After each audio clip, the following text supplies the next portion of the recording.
Bien, bienvenidas a todas las audiencias que se conectan con Entrevistas El Espectador. Hoy nos acompaña el consejero comisionado de paz, Oti Patiño. Consejero, muchísimas gracias por estar con nosotros. No, a ustedes muchas gracias por esta oportunidad de decirle, explicarle cosas al país. Bien, a partir de este 1 de agosto le queda un año al gobierno para presentar sus resultados a todos los niveles y por supuesto esa apuesta de paz total que ha sido tan transversal. ¿Cuáles son, digamos, los objetivos que se trazan de aquí en adelante? ¿Qué esperan lograr en este último año?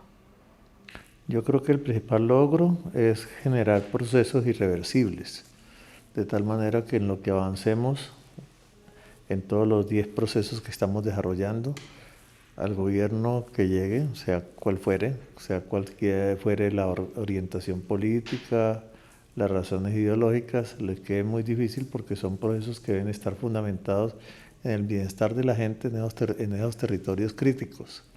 De tal manera que ese es el propósito, no es llegar a firmar acuerdos que luego pueden ser incumplidos, sino a desatar procesos satisfactorios para la gente y desde luego también desatar procesos irreversibles en el tránsito de los armados hacia la vida civil.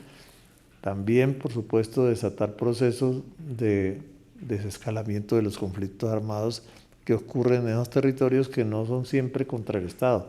Más bien son procesos que tienen que ver con conflictividad entre los propios actores ilegales que hoy están tratando de dominar esos territorios. Usted mismo dice que hay 10 tableros de negociación, mucha gente ha dicho que es una apuesta muy ambiciosa y que pues es posible que algunos consideren ese concepto de paz total como muy abarcador, porque en realidad hay 3 o 4 que han tenido reales resultados o por lo menos avances importantes. ¿Cree usted que es viable seguir hablando de este concepto de paz total? Yo sé que usted habla más de paz territorial y vamos en un momento a hablar de eso, pero no, ¿es viable con tantos, tableros abiertos? Curiosamente, la paz total se ha convertido, se puede gestionar a nivel territorial y hay otro elemento que también atraviesa la paz total y es el tema internacional.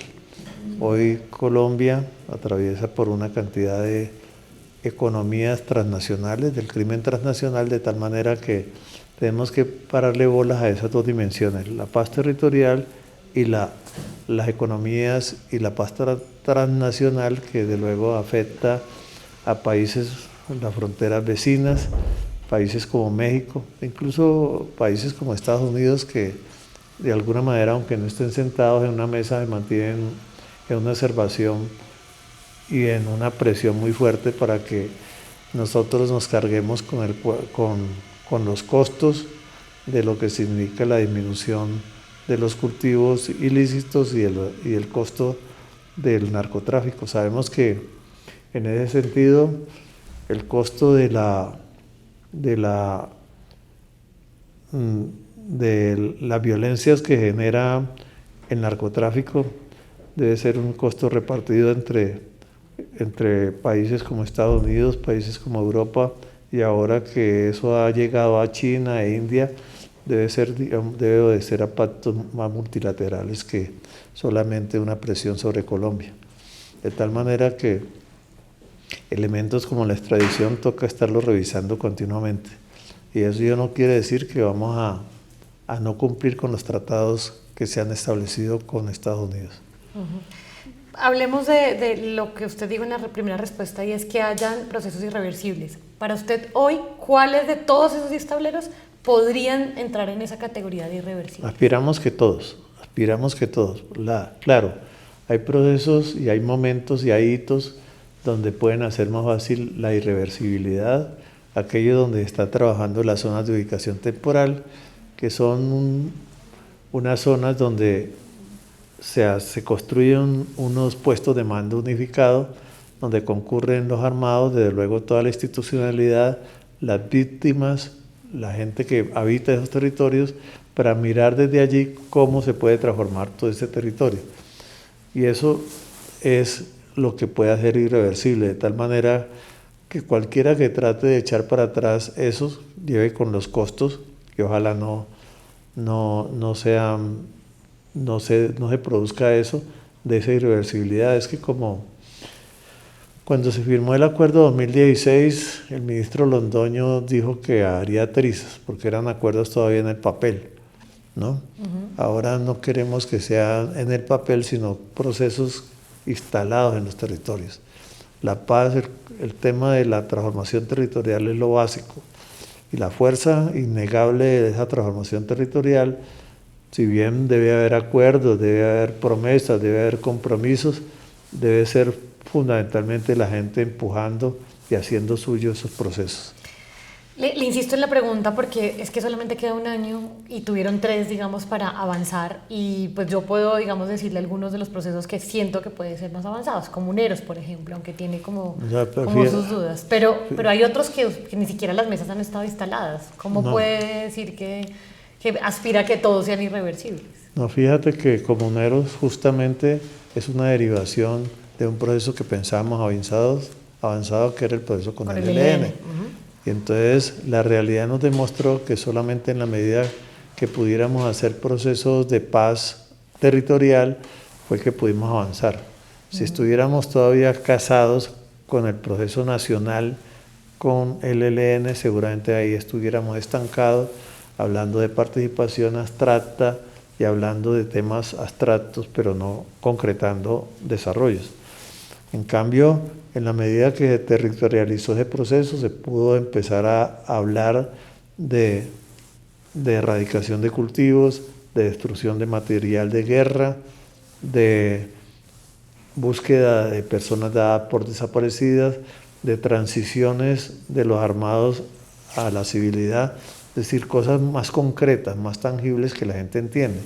Eso es, creo que, la paz total, allí donde lo concreto se puede debatir y se debate con las comunidades. Ese es el sentido que tiene la paz total, una paz que no puede ser en abstracto, sino que tiene que concretarse en cada momento en que se vaya avanzando. Y concretamente, usted que insiste tanto en el tema de paz territorial y no en mesas nacionales, ¿cuáles son esos logros de transformaciones territoriales, no sé, basados en las negociaciones que llevan? Sí, tiene que, digamos, hay 2 aspectos fundamentales.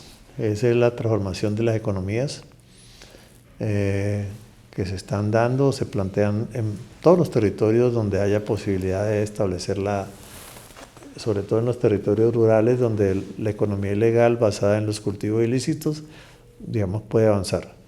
Y desde luego el peso que pueden tener los armados en la gobernanza de los territorios. En la medida que avancemos en que esos armados no gobiernen los territorios, también tendremos avances concretos reales de la paz. Y desde luego la disminución o el desescalamiento de los conflictos y líneas que permitan el tránsito de esos armados hacia la vida civil. Allí intervienen elementos de justicia que no pueden ser simplemente de amnistía total, de perdón total frente a los armados, sino también tienen que contemplar la posibilidad de aplicación de justicia transicional. Aquí ya ha habido experimentos o realidades también que tienen que ver con ello, de esa transición hacia la vida civil, pero ya pensados como procesos, no como que vamos avanzando así, digamos, bajo la metodología de Santos, donde nada está acordado hasta que todo está acordado, sino vamos acordando y vamos avanzando en la realidad. En todos los procesos, incluso en algunos procesos que nos han planteado recientemente, hemos dicho que sin compromisos reales, ejemplo, hemos planteado de que si no hay un compromiso con la violencia, contra la violencia, digamos, que ejerce sobre los niños y niñas, nosotros no nos sentamos a una mesa. O sea, el primer piso de estos procesos es la paz con los niños. Si no hay ese compromiso mínimo, esa base mínima, no nos sentamos. Es decir, hemos ido avanzando y la decidencia es cuando nos sentamos en una mesa que tienen que partir de esos compromisos y no de negociaciones donde entonces vamos a negociar la paz con los niños. La paz con los niños es innegociable. Y así muchos otros aspectos de negociación que en principio se establecían como el toma y daca, aquí no. Aquí decimos, vamos avanzando y vamos creando nuevos compromisos con los con los que quieran sentarse en un proceso de conversaciones, de negociaciones que conduzcan realmente hacia la paz. Señor comisionado, una pregunta concreta pero una respuesta concreta. ¿Usted cree que o calificaría de exitosa la apuesta de paz total del gobierno? Yo creo que sí. Hemos derrotado hemos derrotado en muchos territorios la apuesta de guerra total. Y se lo voy a decir de varias maneras. Aquí, después del fracaso relativo, por supuesto, de los acuerdos con las FARC 2016, donde se erigieron voces que dijeron que la paz del 2016 había sido un fracaso, nosotros planteamos que no, que lo que tocaba era cumplir con esos acuerdos, y el presidente lo ha planteado como una base necesaria para avanzar con nuevos procesos. Y derrotamos, no con la acción de las armas, sino con la acción de las armas de la mesa, dos procesos que pretendían erigirse en procesos nacionales. Segunda Marquetalia, ejemplo, el Estado Mayor Conjunto con la FARC, procesos derrotados. El mismo ELN que pensó continuar con procesos nacionales, y en el caso de Comuneros, que demostró que lo territorial era muy importante y que ellos no quisieron acogerlo, hubiesen podido acogerlo y participar en esas transformaciones territoriales. Es decir, los proyectos nacionales de guerra total, de guerra nacional, creo que han sido derrotados, y eso es un logro de la paz total. Ahora, ¿cómo asumimos los procesos territoriales? En cada región ha sido diferente, y creo que en estos meses, con esas claridades que ya tenemos, es posible avanzar sobre ello. Usted habla mucho de Comuneros y mucha gente dice que es un proceso un poco consentido de su parte, pero de todas maneras se había planteado que la desmovilización, o por lo menos el tránsito a la vida civil, como se quiera llamar, de este frente que se separó el ELN, iba a pasar hace un año y no ha ocurrido. ¿Cuál es el obstáculo que no ha permitido que esto avance? Pero ¿quién dijo eso? Cuando estaban haciendo los acuerdos se decía que la la desmovilización iba a ser muy pronto. La aspiración es que se den procesos rápidos, por supuesto, pero tenemos que tener en cuenta que los ritmos que tiene la gente en los territorios, que tienen las propias organizaciones allí, también no son, digamos, lo que uno quiere, sino lo que se vaya dando. Pero hemos avanzado notablemente. La destrucción de explosivos, el plan de incorporación de ellos, se hicieron unos talleres que hicieron con la Agencia Nacional de Reincorporación, son muestras de que se sigue avanzando. Todos los días hemos avanzado un pasito. En todos los procesos, todos los días avanzamos un poco más. El comprometimiento de la institución regional, el comprometimiento, en el caso de Nariño, del gobernador con los procesos que hay allá, que son 2 procesos, el comprometimiento que hay en Barranquilla del gobernador y el gobernador de Atlántico y el alcalde de Barranquilla también, el comprometimiento que hay de la sociedad civil en Barranca Bermeja, que es bastante grande porque es una ciudad que ha sufrido los embates de la violencia en sus múltiples manifestaciones. También son procesos, digamos, que no han dependido solamente de nosotros, sino también han dependido de la gente allá. Buenaventura, hoy estamos tratando de superar el hecho de que la paz dependa solamente de la tregua entre los armados, y pensamos en una dimensión distinta de la paz. Medellín, donde el comprometimiento también de desmonte de las estructuras armadas, estructuras que tienen un asentamiento sobre las violencias de Medellín, las huellas que dejó toda la cultura del narcotráfico en esa región, que no han sido superadas todavía, pero creemos que son superables. Que primero se dio con Pablo Escobar, después con Don Berna, en la Don Bernalibilidad, es decir, en el gobierno de los actores armados, y más recientemente con las llamadas oficinas. Creo que esos son elementos que ya se vienen superando y con los cuales venimos hablando para poder generar una superación, sobre todo una superación que beneficie a la gente. Yo he asistido como a 3 reuniones con comunidades en Medellín, y de verdad hay un clamor de la gente y una fuerza organizativa de la gente para la paz que es necesario potenciar aún más. Ahora que habla de las bandas criminales, digamos de Valle de Aburrá, Medellín y Quibdó y Buenaventura, que es donde se concentran, bueno, y ahora Barranquilla también, que por lo que me dice avanza. Muchas de las críticas de las bandas, de las mesas, es que no había mucha interrelación con la Consejería Comisionada de Paz, específicamente con usted, y que por eso es que había, digamos, entre otras razones, había la lentitud en los procesos y hoy, digamos, concretamente no hay muchos avances en ese sentido. ¿Usted lo ve así? No, los delegados que están actuando allá en Medellín, en el Valle de Aburrá, está Isabel Zuleta, digamos que es como si estuviera yo, digamos, allí en ese espacio. En Buenaventura está Cardoso, Fabio Cardoso, que es una persona que ha venido trabajando paz desde hace casi más de 30 años. En Quibdó en este momento está como delegado nuestro una persona que tiene una alta experiencia en paz, que es el general William Rincón. En Barranquilla está una persona como Camilo Pineda, quien conoce muy bien la historia de la violencia allá en Barranquilla, es decir, en cada parte no es necesario que esté yo. Por supuesto, cuando toca estar, voy a estar, y he estado también. De tal manera que no es cierto, digamos, de que mi ausencia, porque la presencia de la consejería no es solamente la presencia personal mía, de tal manera que si hay procesos, todos los días y en términos generales, cada 8 días, cada 15 días, tenemos reuniones para mirar cómo están avanzando los procesos. De tal manera que aquí hay una estructura y hay gente muy capaz en todos estos temas de paz y que le está dando salida a todos estos procesos. ¿Y usted cree que es puntualmente esa paz urbana, como se ha denominado, esos laboratorios, sí avanzan o no?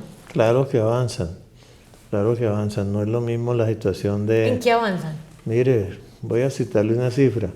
En Medellín se logró disminuir el número de homicidios a una sola cifra. Antes el número de homicidios estaba en 2 cifras. De tal manera que sí ha habido un mejoramiento, digamos, de la superación de la violencia. Por supuesto que la superación de la violencia, que es un tema también de combate contra el delito, depende de otras entidades que no es solamente la consejería. Depende de policía, depende de la acción de la justicia, de la acción de las fuerzas militares y de la fuerza pública en general en esos territorios. De tal manera que cargarle a la consejería todos los elementos de seguridad y de justicia, pues es absolutamente injusto, pero siempre estamos tratando de hacerlo de manera coordinada con organismos de justicia y de seguridad. Le doy un ejemplo concreto del tema de Medellín. Se hizo un plan para frenar la extorsión. Ese plan se dio un primer informe, y en el informe decían que realmente no había habido mucha avance en el tema de extorsión, porque lo que habían hecho era una extorsión previa y durante los meses pues que supuestamente no extorsionaron era porque ya habían recogido el dinero antes. Bueno, esas son lecturas que se hacen sobre ese tema, pero indudablemente cuando se habla de acabar con la extorsión, también, tenemos que hablar de los compromisos que tiene que la gente y de generar unas alternativas distintas para que esos muchachos de esas barriadas abandonen los caminos del delito y se metan en otro tipo de economías. Depende, por supuesto, de otras entidades del gobierno nacional para que se den, digamos, todo tipo de oportunidades para esos muchachos, ¿no? Y la consejería es una gestionadora de proyectos, pero los ejecutores de los proyectos son los ministerios y las entidades públicas, entidades descentralizadas que trabajan en función de eso. Nosotros gestionamos al máximo y creo que en Medellín se han hecho logros muy importantes pese a las críticas que hay en Medellín, porque desde luego la afinidad nuestra ni con el alcalde de allá ni con el gobernador de allá nos han permitido, digamos, comprometer más a las entidades territoriales, que es absolutamente necesario hacerlo en este esfuerzo de paz. Y supongo que el tarimazo en la Alpujarra tampoco ayudó mucho. Pues eso fue una acción interesante, pero desde luego incompleta en el sentido en que lo principal en ese tarimazo debía haber sido la presencia de las víctimas y no de gente, no de la gente que estaba en las cárceles, que fue lo más visible. Pero yo estaba en Medellín en otros procesos y en otros momentos, y desde luego han aparecido las comunidades con mucha claridad. O sea, ¿sí piensa que fue un error subir a estas personas a la tarima? Pienso que fue una acción poco precipitada, pero desde luego eso también puede significar un mayor compromiso de ellos en el desmonte de esas estructuras. Usted habla ahora que su presencia no es necesaria, que usted tiene por supuesto delegados, pero es obvio, digamos muy evidente que durante varios meses su presencia en la agenda pública pues fue mínima y entiendo que fue por un tema de salud. ¿Usted cree que esto afectó el ritmo de las negociaciones, el hecho que usted no estuviera? Pues a mí la satisfacción que tengo es que pese a que tuve que, por recomendación médica, por orden médica, no estar ahí exactamente, de todas maneras, está la consistencia de lo que se ha hecho, que creo que se siguió armando, por supuesto, lo que se siguió desarrollando. Claro que siempre hay la tendencia a buscar al consejero, y si el consejero no aparece, entonces siempre hay la crítica, ¿dónde está el consejero?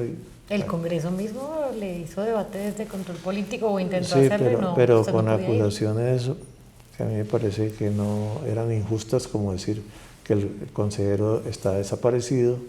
Pues yo estaba, claro, en la casa cuidándome o en el hospital o en la clínica cuidándome. Pues tampoco puedo, para darle gusto al Congreso, descuidar las recomendaciones médicas, ¿no? Bien, hablemos de otro tema. 2 años tardó el tema de la ley de sometimiento que radicó el 20 de julio el ministro de Justicia, Eduardo Montealegre. Y aquí quiero citar un tema, usted dijo que le parecía un error y que necesitaba mucho más consenso para llegar al Congreso.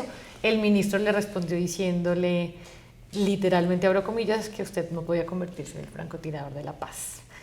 Entiendo que además el viernes pasado hubo una reunión con el ministro, con el presidente Petro, para saber pues cómo avanzar en esta ley de sometimiento.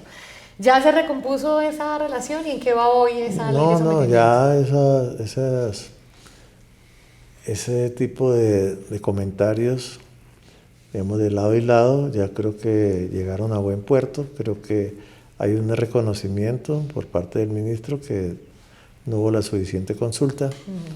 Y de parte nuestra, pues llegamos a una situación de conversaciones que todavía mantenemos con el ministro, de tal manera que el ministro no conocía muy bien, como no lo conoce mucha gente en la opinión pública, los desarrollos reales que tienen los territorios. Una de las críticas fundamentales que se hizo en la reunión del viernes pasado es que aún la propuesta que hay ahora no tiene suficiente afianzamiento en los territorios. Creo que entender el tema de la paz como el tema de la paz territorial, digamos, hace falta. Se piensa que hay críticas en muchos aspectos donde crea que la paz territorial es una paz fragmentada, y no. Resulta que la paz a nivel nacional, digamos, no es, en todos los territorios no hay conflictos de la naturaleza que hay en muchos territorios. De tal manera que nosotros pretender avanzar y creer que la paz total es la paz nacional, donde primero se hace un documento y luego se aplican los elementos de ese documento, no. Ahora hemos hecho un trabajo de acupuntura mirando en las zonas críticas cómo aplicamos con la participación de la sociedad, de las células vivas de esa sociedad, cómo las potenciamos al máximo para que ellas mismas combatan y superen la violencia en los territorios. ¿Y en qué va esa ley de sometimiento? O sea, ¿usted le ve como salida en el Congreso es que aún con esa pugna que tienen con el gobierno? No es solamente ley de sometimiento, sino que tiene otros aspectos, digamos, que tienen que ver con la posibilidad de la aplicación de esa ley en los territorios. Por supuesto que hay mesas sociojurídicas donde el tema de sometimiento se vuelve muy importante, pero hay temas, sobre todo con los GAO, MLs, que son algunas de ellas, donde hay la posibilidad de llegar a acuerdos que involucren mucho más a la población y donde el tema de justicia tenga que ver mucho más con esa superación de las violencias. Pero no es pensada solamente para los actores armados. Y cito algo, la sustitución o la erradicación de los cultivos no es algo que corresponda solamente a los armados. La población, si no participa la población en zonas donde la población depende de esas economías, por supuesto no vamos a lograr lo que se quiere. Y si no hay una comprensión de la justicia, de que esa superación de esas violencias que tienen como origen las economías ilegales, pues tampoco. Entonces tiene que haber una cierta comprensión de que hoy en buena parte estamos viviendo en una violencia que tiene como origen economías formidables, que además tienen actores no solamente nacionales sino internacionales, y por eso estamos haciendo un esfuerzo grande en las relaciones internacionales en lo que tiene que ver con la superación de esas economías transnacionales. La relación con los países vecinos, con Venezuela, con Ecuador, Perú, Brasil, Panamá y México también, y desde luego la comprensión a la cual pretendemos llegar con Estados Unidos para que no se piense que podemos regresar a pensar que podemos tener un país pacífico en la llamada guerra contra las drogas. Entonces, si no llegamos a un estadio superior donde desde luego tiene que haber cooperación de los armados para que se muestre que es posible que este país se reconstruya en unas conversaciones más civilizadas con actores armados que hoy quieren abandonar esa violencia porque tienen hijos, algunos de ellos nietos, que piensan que su herencia, la herencia no puede ser el fusil ni la economía ilegal, porque sienten que eso es inestable, que eso no garantiza nada. Ya tenemos ejemplos muy claros en ciudades como Cali, donde se pensó que el dominio de los carteles de la droga eran tan deleznables que incluso personas que creían que se han convertido en ídolos en sus respectivas ciudades podían seguir gobernando para siempre. Entonces, pues, usted sabe, llegaron a nombrar presidente, ¿no? Debido a la cantidad de flujo de dinero que lograron generar. Hoy creo que el ejemplo que hemos tenido en todos estos años ha permitido que la gente en los territorios piense que eso no es futuro. Bien, ha hablado varias veces en esta entrevista sobre las extradiciones, o por lo menos las ha nombrado. El presidente ha frenado varias, el del Mocho Olmedo, el de HH de Comuneros del Sur, recientemente el de Carmen Evelio Castillo, de las autodefensas conquistadoras de la Sierra Nevada. ¿Cuál es como el rumbo o la política que traza este freno de extradiciones?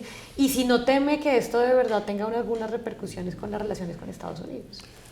Bueno, ya la está teniendo en el sentido de que Estados Unidos pues no le gusta mucho de que no extraditemos apenas ellos hagan una petición de extradición. Y el presidente, la potestad del presidente pasa por la posibilidad de aplicar o no la extradición. ¿Cuál ha sido la conducta del presidente? Primero, no aceptarla pasivamente, la extradición, tampoco negarla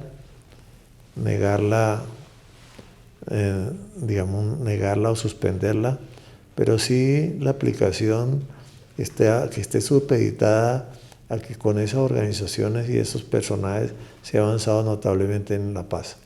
El presidente ha puesto el tema de la paz por encima de la voluntad, digamos, de extraditar a personas que hoy, mostrando su voluntad de superar la violencia, pueden ayudar a este tema de la extradición, a este tema de la superación de las violencias. De tal manera que creo que hay un tema que seguramente fue mencionado antes, que es la creación de las zonas de ubicación temporal, donde allí creo que puede haber un punto de quiebre en los procesos de negociación con estas estructuras, de transformación de ellos mismos en ciudadanos y que puedan contribuir a la a la transformación de los territorios, me parece que allí puede haber un quiebre en muchas de las regiones, sobre todo en regiones rurales, ¿no? O sea, quienes hagan tránsito a zonas de ubicación temporal, podría decirse que sí, y si tienen pedidos de extradición, podrían frenarse esas extradiciones si hacen ese tránsito a la la aplicación. Esa es la política. A ellos no se les suspende la extradición, sino la aplicación de la extradición. Y si en la medida que esos territorios pasen, digamos, a otro estadio, porque hoy el tema de la paz territorial tiene que ver no solamente con ese tema, sino que la violencia que hay es abandono del territorio por parte del Estado, donde han florecido esas economías, peso que tienen las economías transnacionales, en esos territorios, y desde luego cierta complicidad del establecimiento político y económico en esas zonas que la hacen fácilmente presas. O sea que, por ejemplo, una persona como Giovanni Andrés Rojas Araña, es posible que el presidente frene también la extradición de él. Eso lo han conversado. La aplicación. La aplicación. Claro, la aplicación, digamos, de la extradición. Pero se va a mantener, y eso no se desconoce, que él está pedido en extradición, ¿no? Bueno, hablamos de las zonas de ubicación temporal, que son esos espacios de tránsito para algunos grupos armados. Digamos, la primera de la que se habló fue la del Frente 33, y hace un mes se supone que debía haberse cumplido tanto su creación como el tránsito. Eso era lo que decía el decreto que salió y que fue firmado por el presidente. ¿Por qué se ha demorado tanto la Bueno, se ha demorado porque para generar una zona de ubicación temporal se necesita un proceso desminado, porque una zona de ubicación temporal sin que el terreno se desmine, pues no es posible, corre gran riesgo la gente que allí se ubique. Entonces, allí, en estos días se ha venido hablando, bueno, en principio se pensó que era un desminado humanitario, pero ahora se tiene la claridad de que quien puede hacer ese desminado son los militares a través no de un desminado humanitario, que lo hacen organizaciones internacionales, que son certificados por la OEA, sino básicamente los militares. Una vez... ¿Y eso se está haciendo ahora? O sea, sí. ¿ese desminado está operando en este instante? Sí, claro. El desminado es muy importante, ahí colaboran con ese desminado militar, colaboran desde luego las comunidades, colaboran también los armados, y desde luego, pero quien lo ejecuta son las fuerzas militares. ¿Cuánto tiempo se prevé que vaya a tardarse este tránsito de la SUD, por lo menos del Frente 33 que opera en Catatumbo? Yo creo que 1 o 2 meses. Sí. ¿Y las otras? Porque las otras SUD están en Nariño y en Putumayo con 2 grupos distintos. Sí, en Nariño, digamos, ya se había empezado el tema del desminado, se detuvo un poco, pero digamos ahora va a continuar. En esa zona de Nariño, del sur de Nariño, no hay minas, muy pocas minas hay en esa región. Bueno, y en otros procesos realmente la situación de minas es muy escasa. O sea, antes de que se termine el año, todas las SUD deberían estar operando. Todas las SUD deben estar, los territorios de la SUD deben estar desminados y seguramente operando, sí. Consejero, no me quiero despedir sin preguntarle sobre el acuerdo de paz, porque su oficina, digamos que retomó algunas funciones, usted es casi el jefe de la unidad de implementación del acuerdo, y el acuerdo se pierde mucho con el tema de paz total. Digamos, ¿se cumplió lo que mucha gente decía, que la paz total se había desdibujado el acuerdo de paz? Lo que pasa es que hubo una pausa enorme en los tiempos de Duque, digamos, en la aplicación de los acuerdos de la paz que se hizo en el 2016. Y desde luego este gobierno ha hecho todo el esfuerzo posible, todo el esfuerzo financiero para que el primer punto de esa paz que acordó en el 2016 haya avanzado mucho más que en los 2 gobiernos anteriores.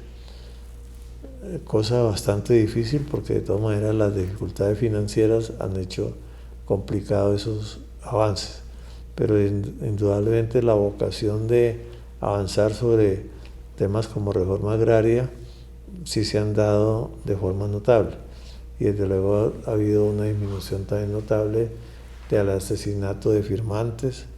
Incluso cuando ha habido asesinato de firmantes, el gobierno ha sido muy enérgico en romper con las organizaciones y con los grupos que han estado en ese asesinato. De todas maneras hay una política mucho más enérgica.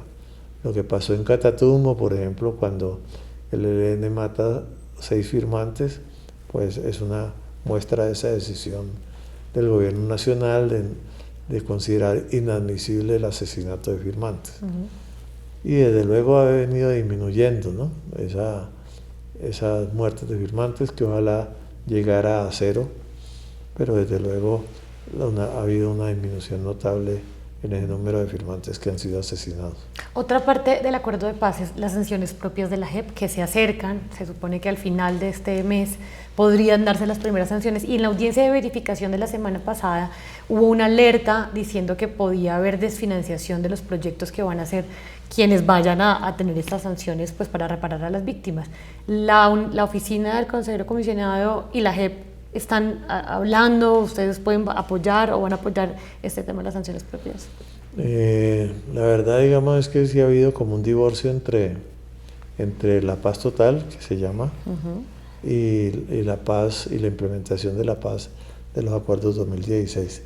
De tal manera que el monitoreo, que si bien, digamos, hay una responsabilidad nuestra, el monitoreo sobre los desarrollos de la paz del 2016 no nos han correspondido a nosotros, de tal manera que... ¿Sino a quién? Le corresponde a unas oficinas que tiene el gobierno. En el caso de la paz 2016, a la oficina de Gloria Cuartas, vemos sobre ella tiene un monitoreo sobre eso, sobre esos acuerdos. Ha habido de todas maneras con algunas oficinas que han trabajado sobre los acuerdos del 2016, sobre todo la oficina de reincorporación. Ha habido no solamente acuerdos sino acciones conjuntas con Alejandra Miller, por ejemplo, ha venido recogiendo la experiencia que han tenido de reincorporación de las personas, y eso se ha aplicado en algunos territorios. Se han hecho talleres para la reincorporación, de tal manera que la experiencia de reincorporación que nos deja los acuerdos de 2016 han sido bien aprovechados. Pero me sorprende un poco que digan lo del divorcio, porque la unidad de implementación está bajo su cargo. Usted, la sombrilla grande de la oficina del alto comisionado recoge la unidad de implementación. No está exactamente bajo mi cargo. Okay. No, eso no es cierto. Precisamente, digamos, ese divorcio entre la paz total, que es lo que yo manejo, y la paz 2016 ha habido, digamos, hay diálogo y hay aprovechamiento. Por ejemplo, uno de los elementos fundamentales que hay es sobre las zonas que se fueron denominadas, ¿cómo es que se llaman? Los acuerdos, el programa, el PEDET, los PEDET. Hay programas de desarrollo con enfoque territorial que en algunos casos coinciden con nuestras zonas críticas, allí donde estamos aplicando, y allí donde pueden coincidir, hacemos una cierta sinergia entre unos y otros. En eso estamos con la persona que actualmente está desarrollando todo el tema territorial, que es con una persona que está bajo mi oficina, que es Carlos Córdoba, que de todas maneras conoce muy bien porque estuvo actuando sobre el tema de los PEDET. Entonces creo que allí no hay una unidad de mando, pero sí hay unas sinergias que se han venido desarrollando en uno y otro lado. Okay. Bien, le quiero preguntar para terminar por algunos procesos. Por ejemplo, el del Clan del Golfo y el de las autodefensas conquistadoras de la Sierra, que como que sí, pero como que no, como que empiezan, sobre todo las autodefensas han pedido incluso a través de sus redes sociales citas con la oficina del alto comisionado, con el gobierno, para concretar pues ya digamos el inicio de un diálogo. ¿Por qué no ha pasado? Y lo mismo con el Clan del Golfo, que pues digamos sigue expandiéndose. Hace unos días ocurrió como el confinamiento en el sur de Bolívar. Bueno, uno por uno. Con los conquistadores de la Sierra, con ellos se viene hablando y se han llegado a acuerdos muy importantes, y por supuesto como a determinar cuál es realmente la presencia y la influencia que ellos tienen en la zona de la Sierra Nevada de Santa Marta. Y con ellos se ha venido avanzando y se tiene mucha claridad hasta dónde puede llegar. Ese proceso con conquistadores de la sierra se decía que era un mango bajito, es decir, algo rápido. Pero no, ningún mango bajito. Todos los procesos tienen que ver con el desarrollo institucional en esas zonas. Si el desarrollo institucional es muy pobre, y hablo de las estructuras tanto nacionales como territoriales que tienen que ver con la sustitución de seguridad en esas zonas, los conquistadores de la sierra en buena parte garantizan la seguridad y hasta cierto punto la justicia en esas zonas. Pero si no hay una institucionalidad fuerte, por supuesto, supongamos que los conquistadores de la sierra abandonen el territorio, se desmovilicen, inmediatamente son copados por el Clan del Golfo, digamos más concretamente. De tal manera que esos procesos de paz que pueden conducir a un mal mayor, pues tienen ese problema. Es decir, si no tenemos una institucionalidad capaz de llegar a los territorios y suplir, digamos, la tarea que de una manera arbitraria cumplen estos actores armados, digamos, creo que hay que mirar bien cómo se desarrollan, porque un proceso de paz no puede mirarse solamente como un proceso de movilización, sino también como un proceso de transformación y de fortalecimiento institucional, como una transición hacia un Estado social de derecho pleno. Eso es mucha parte del tema. Si el Estado no está en capacidad, por muchas razones, pero hablo del Estado territorial y el Estado nacional, de suplir la tarea que están cumpliendo estas organizaciones, que lo hacen en beneficio propio y lo hacen de manera arbitraria, por supuesto no tendremos un avance real. Pero es como si usted me dijera que prefieren que estén las autodefensas porque el Estado no puede llegar para que no llegue el Clan del Golfo. No, la población más o menos es lo que plantea. No, nosotros podríamos decir, mire, nosotros desde el centro, desde aquí, desde Bogotá, podemos decir y mostrar eso, pero somos conscientes también de que una acción con daño puede también perjudicar y puede llegar a un estadio más complicado que el que teníamos antes. Es esa conciencia, ¿no?, de que cambiemos una gripa por una pulmonía, ¿no? Sino que miremos la situación real. Nosotros avanzamos en la paz con un gran sentido de realidad y no tratando solamente de dar noticias buenas, ¿no? ¿Y con el Clan del Golfo? Se está hablando. Con el Clan del Golfo hay un problema. El Clan del Golfo es la organización que más ha avanzado en población, en territorio, en miembros, en economía. Y entonces con ellos se empezó a hablar y estamos llegando a un punto de unos primeros acuerdos que a su debido tiempo los daremos a conocer cuando esto se dé.